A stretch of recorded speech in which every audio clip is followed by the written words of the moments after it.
Alright guys, let's get started. We're writing this equation in reciprocal form. What we've been working on the last two classes is reciprocal form. So remember, that's like y equals a over x minus h plus k. So looking at your graph, how can I figure out my equation? Thinking about, like, maybe I want to figure out what's that denominator value going to be? Minus 2. X minus 2? Good job. How do you know that, Ulrich? The line slowly gets closer to 2, but doesn't quite.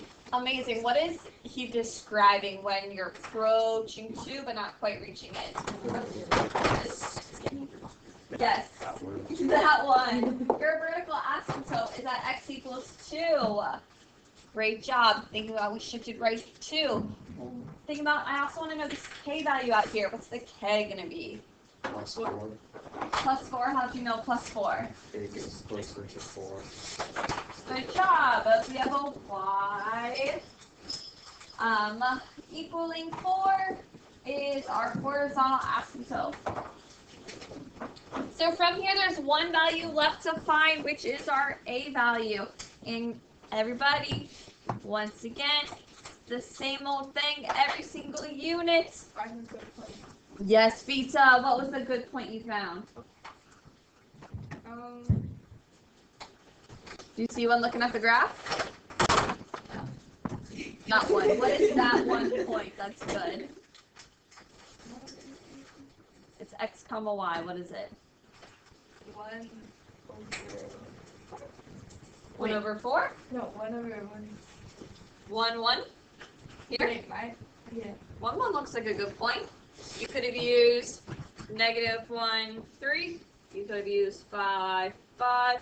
You could have used 3, 3, 7. Any of those look like good solid points. So let's use that point Vita told us about, which was 1, 1. So I'll replace x with 1 and y with 1. So that means I'll have -1 in my denominator plus 4. So solving for a from here, I'd subtract 4, and I would have -3 equals a over -1. Multiply both sides by -1, and we find a equals 3. So our equation in the end is going to be 3 over x minus 2 plus 4. And this is our reciprocal form. So remember the last two classes, we've been working with reciprocal form. It's a little bit more basic than our new form that we're going to start building on today, which is our rational form. So where we're going to go is we're going to turn things that look like reciprocal form into rational form first and kind of like see how those two create the same graphs. What other questions did you guys have with this before we get started? Alrighty, let's get into it. So we're doing rational functions today. Remember, rational numbers are fractions. So a rational function looks like a fraction, like a big scary fraction, where you have a polynomial over another polynomial. So kind of what we have here in green, right? This polynomial over this polynomial is a rational function. Where we've been before is our reciprocal form, right? This is an example from the warm-up. So I don't really feel like you need to fully copy everything down here, but maybe if you want to just remember rational function looks like polynomial over another polynomial. Think about anytime you see rational function, you think of the word fraction. Think about a function that looks like a fraction where you have a function over another function.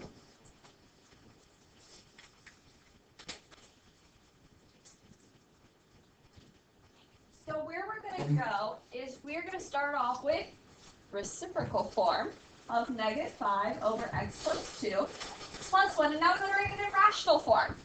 What did we just talk about? Rational form means write it as a... Yes.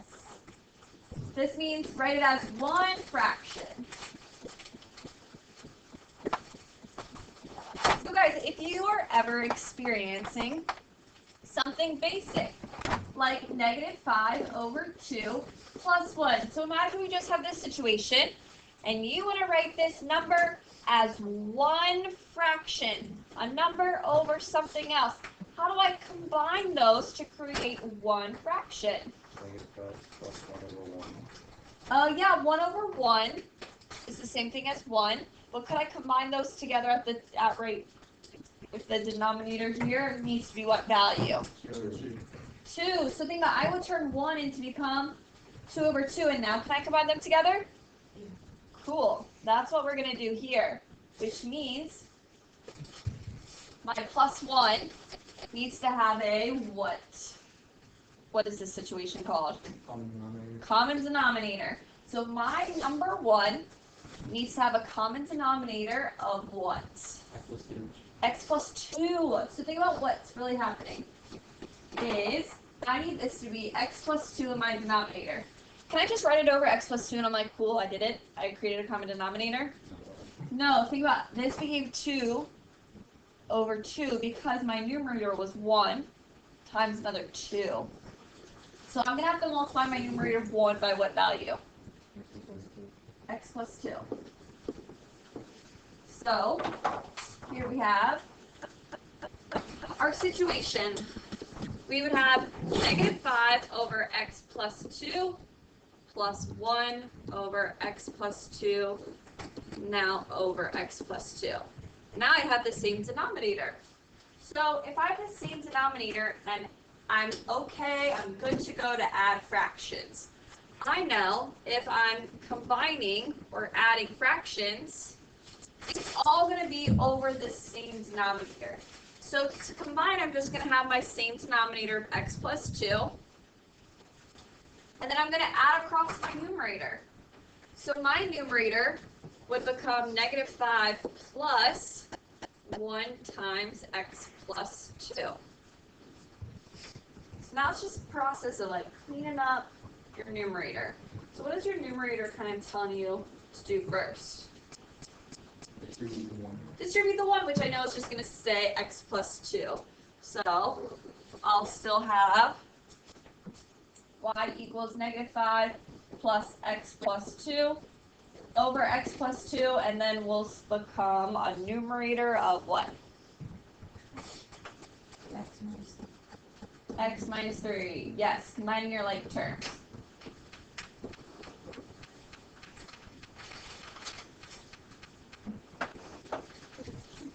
So I did a couple of like middle steps along the way. If you kind of feel like you could go from here to kind of like jump in over there, that's fine. Why don't the x's cancel each other out? That is a great question, Morgan. So that's what we're going to get into today. We're going to start simplifying these functions. And everybody, when you are simplifying functions or when you're simplifying fractions in general, you can only simplify if you have a common factor, right? If I have 6 over 8, I can only simplify those because they have a common factor of 2. These are not common factors unless they have the whole parenthesis group is the same. So x minus 3 is actually not the same as x plus 2. So when you get here, that's it. We are simplified all the way. Everybody got that? That's definitely our number one mistake, is just crossing through those x's and be like, ooh, I simplified even more. But no, no, no, no.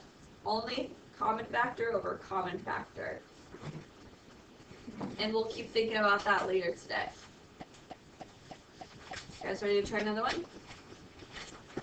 All right, why don't you guys try this question, 5 over x plus 3 minus 2. We don't have a common denominator. What do we need our common denominator to be? X plus 3. So I need to multiply this minus 2 by x plus 3 over x plus 3. So where are we going? I know I'm going to have everything over my denominator of x plus 3. So I'll have 5 minus 2 times x plus 3. And what did you guys find that's equal after you distributed and combined like terms for the numerator? -1 minus 2x. Good job. We're -2x minus 1 over x plus 3. Either or would have worked. Okay, guys, what questions do you have here?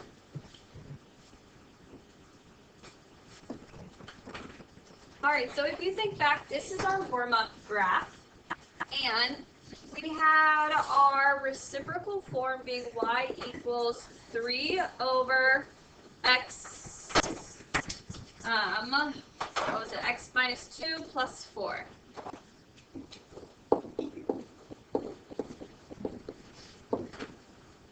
So I want you guys to take a minute and rewrite this now in our rational form. So rewrite it now all as one fraction. And then we'll kind of keep thinking about our graph and what connections we can make. Take a minute to rewrite it as one fraction. Alright guys, what did you find this to be in our rational form? What do we find? Y equals, anybody want to help us out? What do you find that's equal? Y equals what over what? 4x minus 5 over x minus 2. Good job. 4x minus 5 over x minus 2. So where we're going from here is now what we're doing in this class is we were at this red graph and we graphed these graphs, or we started with a graph and then wrote these equations. Now what we're going to do is we're going to kind of start to build on that process as well. We're doing something that looks like this. And something that looks like this also creates a rational graph like this as well. So I want you guys to take a minute and think to yourself about this black equation, right? A rational one, and how it might connect to our graph that we have here. So I want you to take a minute, think to yourself, and how do you guys chat with your neighbors and see what they're thinking. All right, guys, anybody make any connections with their table? What'd you see on? The x value on the numerator matches up with the horizontal asymptote. Good. Did you guys hear what he just said? No? Listen in. Guys, listening over there. Actually, repeat with what you just said. The 4 in front of the x lines up with the horizontal asymptote. Nice. That is especially with this case because the coefficient with your x here is 1. So I'll just on to something. Your horizontal asymptote is going to come from your coefficient over your coefficient only when the degree of your numerator is the same as the degree of your denominator. What does the word degree mean again? Highest exponents, right? Here I had a 1, right? It's a linear function over another exponent of 1. So my horizontal asymptote becomes 4 over 1, which I know is just 4. That's a big rule today that we're going to get into next, looking at our horizontal asymptotes. So remember your horizontal asymptotes, why that's happening. Horizontal asymptotes connected with what characteristics besides range and behavior. So as x approaches positive infinity and as x approaches negative infinity, meaning if I was to plug in infinity, this is like a big calculus idea. If I was to plug in infinity for my x, right, I'd have 4 times infinity minus 5, which is kind of like 4 infinity, over x, which would be infinity, minus 2, which would basically be the same thing as like 1 infinities, which basically means my numerator is 4 times the size of my denominator, meaning I'm going to have my ends approaching that output of 4. So that's a good kind of connection that we're going to be making today, and that you'll make even more kind of in your math classes after this. What other connections did you guys make from our equation to the graph? Negative 5 over negative 2 represents the y. Nice. Remember, plugging in 0 for x always gives you a y-intercept here, which is like 2.5, which is 5 over 2. What other ideas do you guys see?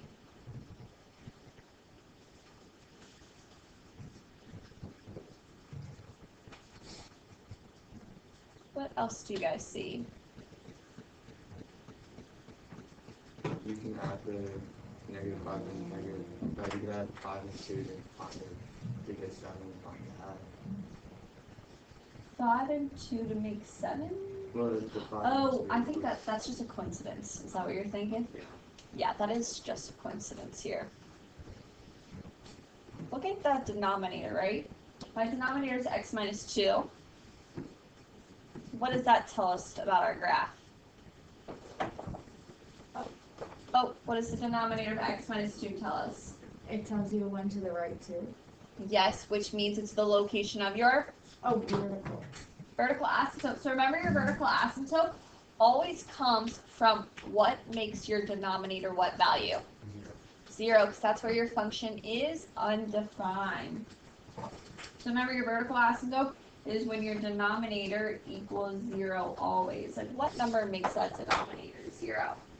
So here comes all the rules. So a lot of these rules we just talked about. So you have a vertical asymptote, when your denominator equals what value? 0. Yep, we just talked about that. Remember, that's where your function is undefined. So anytime your denominator is 0, you'll have a vertical asymptote. A rational function will have an x-intercept when your numerator is 0. So Evan kind of gave us that idea looking at the previous graph about your y-intercept. So think about your x-intercept. If I had my function as y equaling 4x minus 5 over x minus 2, remember I find a x-intercept always when my numerator equals 0. That's because my y value becomes 0. If I'm solving for x here, how could I do that? What would I do? What would you do to solve for x?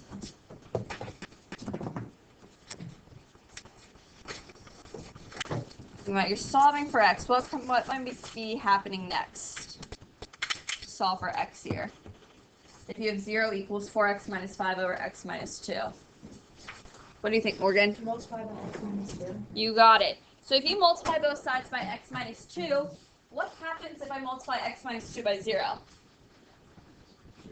That's just 0. So that's why setting your numerator equal to 0 is just how you're going to find your x-intercepts. Okay, so here's your horizontal asymptotes. 3 different situations that can occur that distinguish between what your horizontal asymptote is going to be. These are very important rules that we're going to keep using throughout this unit, everybody. So if you're jotting anything down today, it's this stuff. So 3 situations. We'll talk about situation 1 in the middle, which is what our last example was like. We had the function y equals 4x minus 5 over x minus 2. Arch noticed that gave us a horizontal asymptote at y equals 4. And remember, that occurs because it was this coefficient over coefficient idea. And that was this scenario because my degrees and the numerator, which is 1, is the same as the degree of my denominator, which is also 1. That gave us y equaling 4.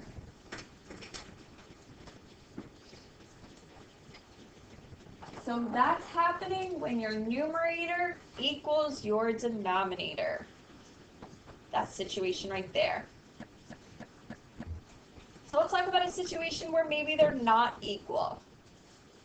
They might not be equal if my numerator degree is less than my denominator degree. So maybe it's something like x plus 5 over x squared minus 1. The degree of my numerator would be 1. And what's the degree of the denominator? 1. Degree means 2. exponent of 2. So my denominator has a larger degree, and when that happens, it's just at y equals 0. Basically, with that infinity idea, it means you have some number over infinity, which is just going to be approaching 0.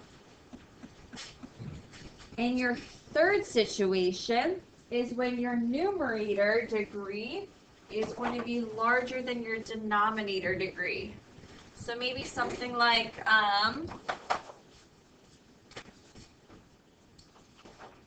y equals x to the 4th minus 5x over 3x cubed minus 1. So the degree of my numerator is 4. The degree of my denominator is 2.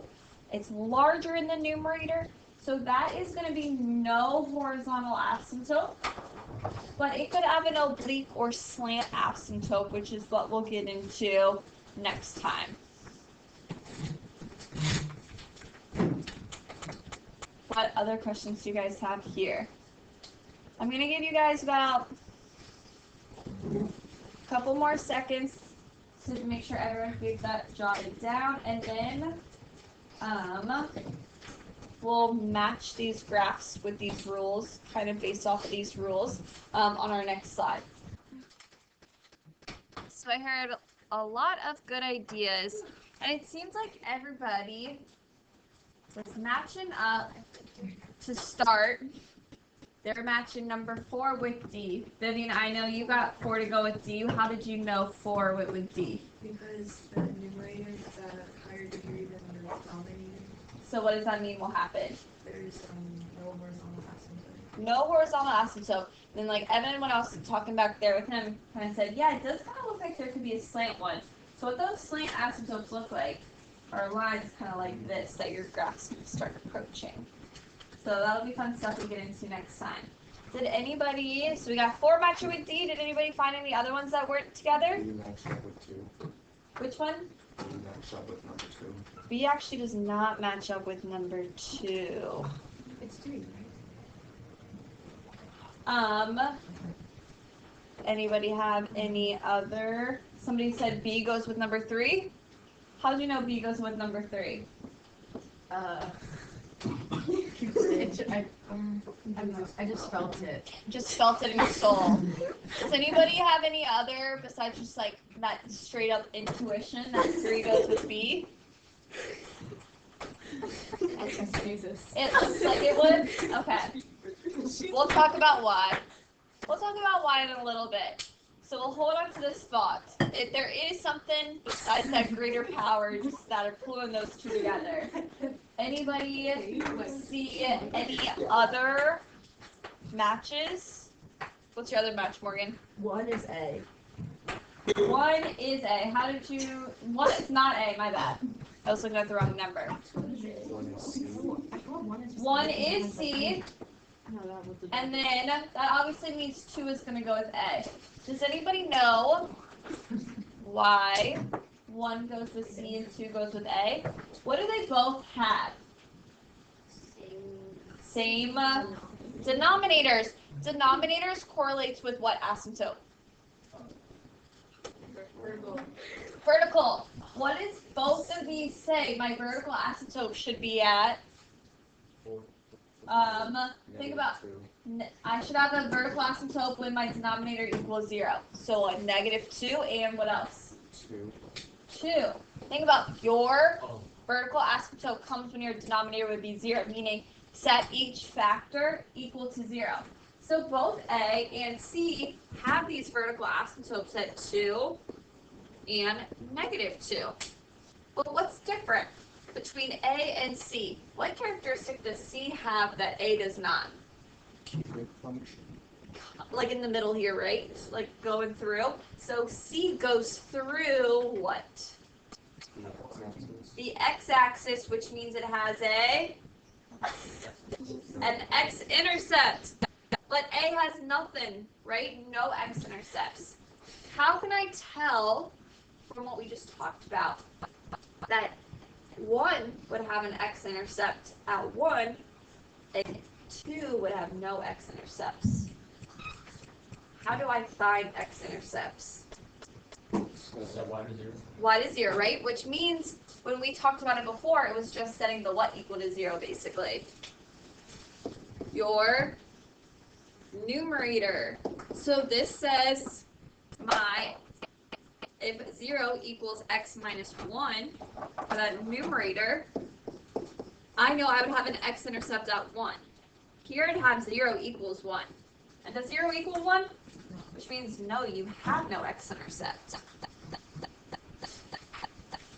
So 3 says also, if you think about your vertical asymptotes, it would say, hey, I have a vertical asymptote at 2 and at -2. Does B have two vertical asymptotes? Yeah. B? But one visible and one non-visible. Kinda. Because if Maybe. you look at the open circle and 2. Yes, you're getting there. This open circle at 2 is something that makes your saying that your function's not continuous. And I love that phrase, open circle, because that's exactly what it is. Thinking about when you had inequalities, right? You had an open circle, meaning you got as close to that value, but you couldn't actually touch it, right? It wasn't actually contained in your solution set. So this is what's called I love that open circle phrase. It's an open circle, which we are going to talk about I'm just going to call it what it is. It's a hole. A hole in your graph. And where do you guys notice that hole in your graph is occurring? At x is 2. And what do you notice about this function at 2? What do you notice this function has?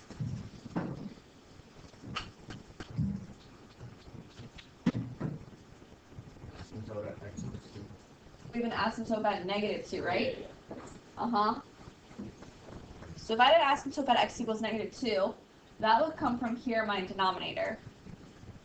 What do you think about x minus 2 over x minus 2? Yes, remember when Morgan asked earlier, can we simplify? We can simplify these functions only if it is exactly the same factor, right? X minus 2 is the exact same factor of x minus 2. So basically this function really is just 1 over x plus 2, but I got a hole right there at 2. So we're going to get more to that in just a second. So what we're going to start to work on now is this idea right here. We're going to start simplifying our rational functions. And rational functions just look like what, everybody? Fractions. So think about your process for simplifying a fraction. That's kind of what we're about to do. So think about just simplifying this fraction here of 10 over 30. How would you simplify 10 over 30? Yes, so just telling us divide both numbers by 10, meaning 10 is 1 times 10, and 30 is 10 times 3. So I can divide both these numbers by 10 because they have a common, what is this called? A common factor, which means, what do we always have to do first with every problem? Look for them. Look for them, which means we'll have to factor first. So everybody, if you have a mantra for the rest of this unit to get you through, it is going to be the following. Factor first. Literally start off every single problem factoring first to get you through it. And that is going to be the mantra with every single thing for the rest of this unit. So we're going to only simplify if I have a common factor in the numerator and denominator. So let's factor the numerator here. What would those factors be? 3 and X plus 1. Oh. We remember how to factor? What about my denominator? Yes, factoring out 9x, and then it's x plus 1. We're getting there. We factored first. You can do the thing. What's the thing? Oh, I can simplify because I have a common factor of what? The numerator and denominator. X plus 1. Good job. I have x plus 1 over x plus 1. Is 3 over 9x simplified all the way? Nope. No, what can I still simplify? Good job. 3 and 9, they both simplify by a factor of 3, which means I'm going to have 1 over 3x.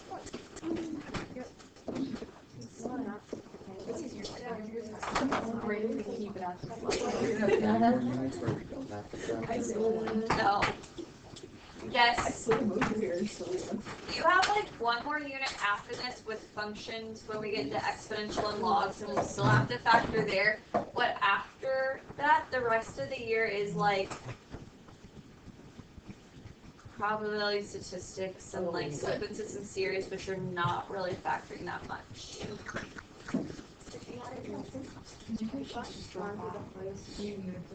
No, this is it. But we're starting off. It won't really get hard till probably like next time. Oh, don't do it. Yeah, we're good. Yeah, I like your next. It was there. What? On our final, like, are we gonna be able to have a long review? It's like I'm worried. Why don't we talk about that in June?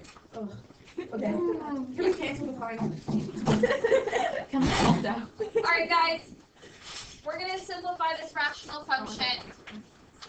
What's our mantra? Factor first. So, why don't you guys take 2 minutes, jot it down, and then start off by factoring first. You also that's when we start getting really enthusiastic and we pretend like we know what to do. Alright guys, if you were thinking about factoring your numerator, just remember, how many terms do we have? How many? 4. 4! What's for your process if you have 4 terms? Grouping. So you end up with x squared plus 3 and x minus 2. What's our denominator? Can I factor that? Nope. And can I simplify this function anymore? Yes. Good job. So Leon's noticing I have a common factor of x squared plus 3 over x squared plus 3, which means I simplify to just x minus 2 over 1, which we know is just x minus 2.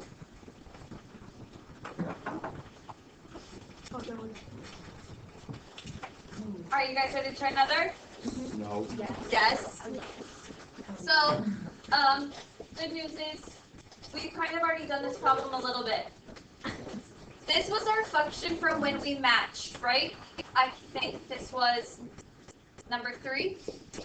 And you guys noticed that you had x minus 2 over x minus 2, which means this function just became 1 over x plus 2. So let's talk about what did that simplifying create? A lot easier problem. A lot easier problem to look at, and what was it on a graph? What did x minus 2 over x minus 2 create on your graph? A hole. So let's talk about the holes. So this x minus 2 over x minus 2 creates this much easier problem of 1 over x plus 2. 1 over x plus 2 is much easier to graph. But everybody, if you have zoned out, this is where you bring it back to your attention right here, because this is the important part. So I have x minus 2 over x minus 2 that canceled out. And that created my hole. Located where? At x equaling 2. Because my factor that I canceled out was x minus 2. Basically, I don't want that factor that I cancel out to be equal to 0. So to find the x value of where your hole is located, you set the factor that you're canceling out equal to 3. So this means that x cannot be 2. And think about algebraically what would have happened if x was 2 in my original function. My numerator would have become 0, and my denominator would have also become 0. And this is like a big idea moving forward when you start to get into calculus. So if you have 0 over 0, that's telling you you must simplify your function. So why must I simplify? Because there was a hole there. And it simplifies to 1 over x plus 2. So therefore, now x cannot be 2. This is another point in my function where I'm undefined because my denominator still would have been 0. So how do I find the y value at this hole?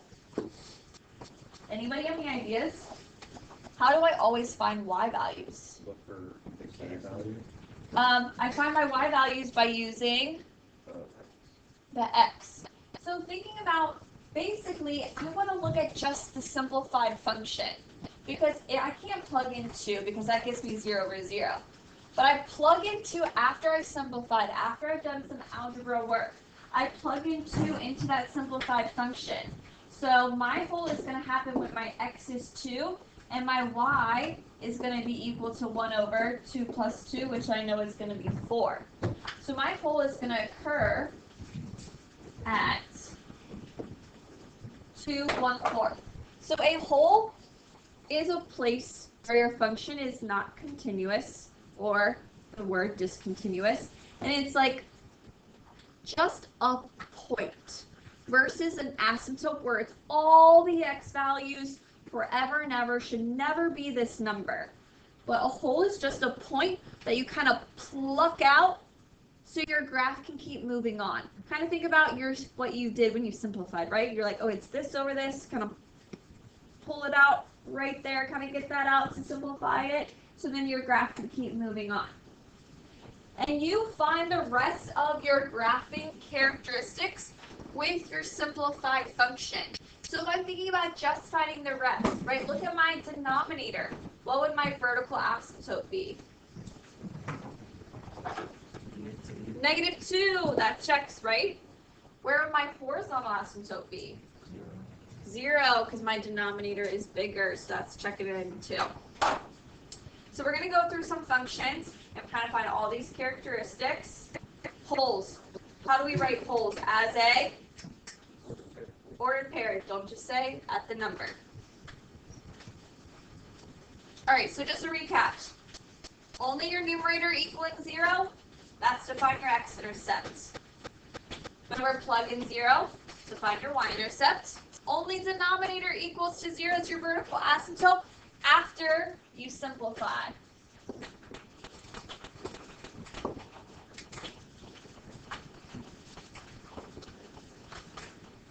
If both your numerator and denominator equals 0, that means you need to simplify because your graph will have a what? You got 0 over 0, what does that mean your graph has? A hole. So, here we have our example of this function. Everybody, how are we getting started? Factor first. Why don't you take a second and jot it down and factor first. Guys,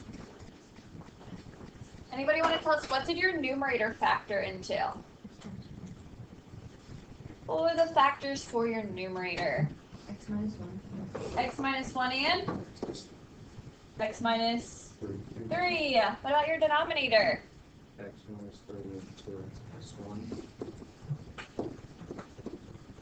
Plus 1? Yeah. Cool. Alright guys, factor first. Step 1.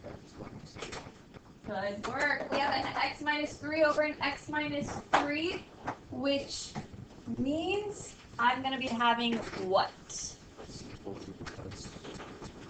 Yeah, my function is going to simplify. So I'm going to simplify to x minus 1 over 2x plus 1. So this x minus 3 over x minus 3 created what on my graph if I have a common factor in the numerator and denominator? A hole. So this x right here means I got a hole. And what's the x value that my hole is located at? 3. And how can I find the y value for the hole since it's a point? Good job. And what do you guys think? Should I plug it back into the original or the simplified? Simplified. So y will become 3 minus 1 over 2 times 3 plus 1, which I know will become 2 over 7. So do you just plug in like the opposite of like if you like set x to 0, is that what you plug in? Yes, for your whole, for the x value? Yes. That's it. So if you need it, kind of note up there, x minus 3 equals 0. So you would have it if x is equal to 0.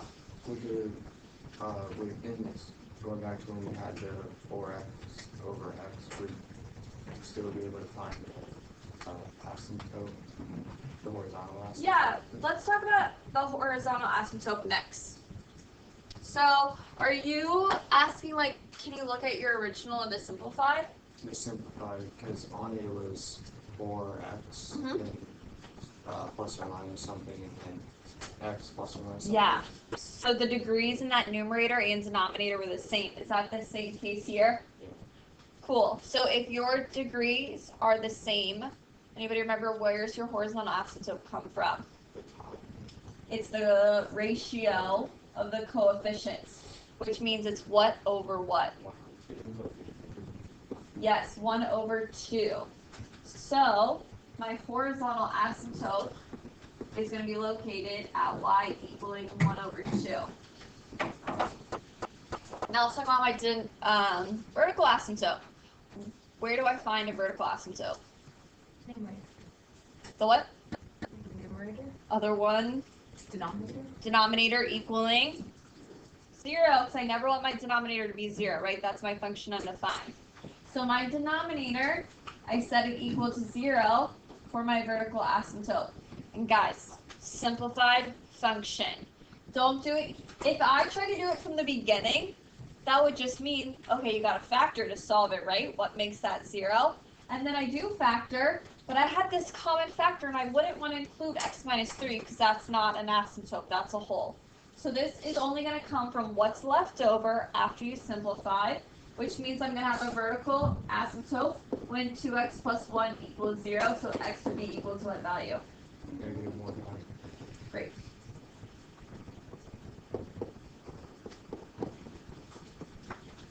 Okay, we're getting there.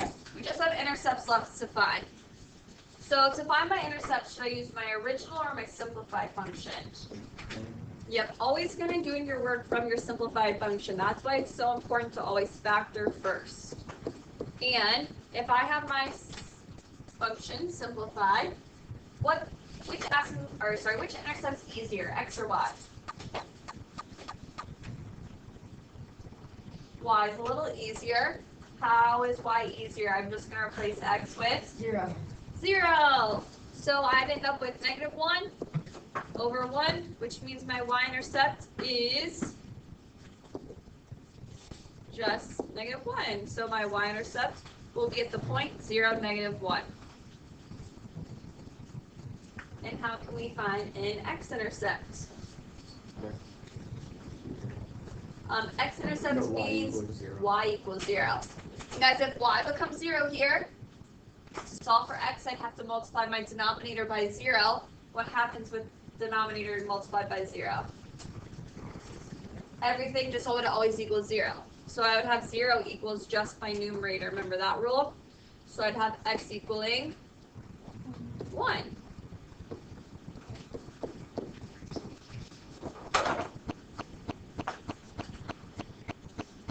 Cool, right? Lots of stuff.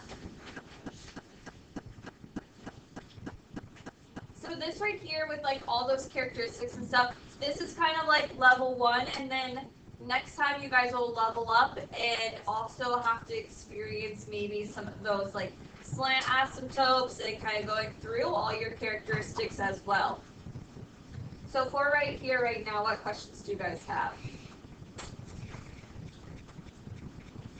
All right, let's try one more example. Here we have a new function, and how should we get started, everybody? Vector first. Alright guys, so you should have factored your numerator, x minus 2, x plus 2. Your denominator was x minus 2 and x minus 3. So after you have factored, what did you see? Take out the expenses. Good job, I can factor, or I can simplify those common factors as x minus 2 over x minus 2. What does that mean my graph is going to have? The whole at 2.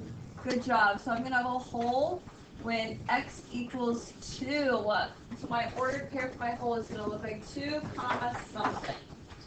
So let's see what my simplified function is going to be. It's going to be x plus 2 over x minus 3. And how can I find the y value for my whole? Substitute 2 in 4x. So y is going to be equal to 4 over negative 1. Which gives us a y value of negative 4.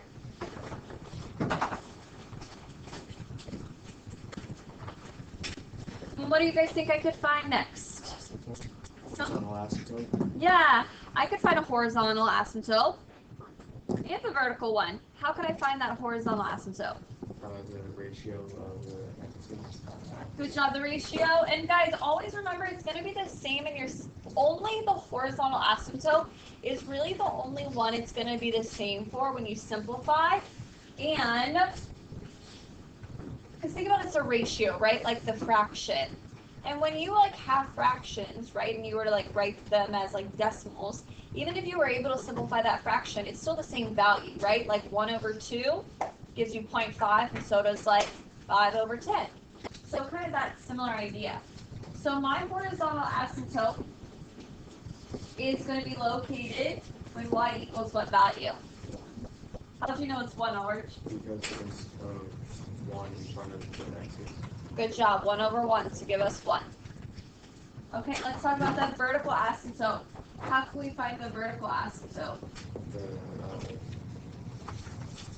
The other denominator. Yeah, I set my denominator equal to 0. Good job, and remember always simplified, which means I'll have x minus 3 equals 0, so x should equal 3 for my vertical asymptote. Okay, intercepts are last. So thinking about my simplified function as x plus 2 over x minus 3. Anybody have any thoughts on how we can find one of our intercepts? Replace x with 0 to find y. So that would become 2 over negative 3. So my y-intercept is at 0, negative 2/3. It's not 1. So y equal to 0 to find my x-intercept. Which, yeah, good, which means I'll have 0 equals x plus 2 over x minus 3. If I multiply both sides by x minus 3, I'd end up with x plus 2. So I know my x value would become, good, so my last intercept is negative 2, 0. Alright guys, if you feel good about all of this stuff, that should give you a good foundation to go into next week when it starts to get a little trickier. What other questions do you guys have here? Are we going to have to multiply these? Yeah, you know it. We're going to have to multiply, we're going to have to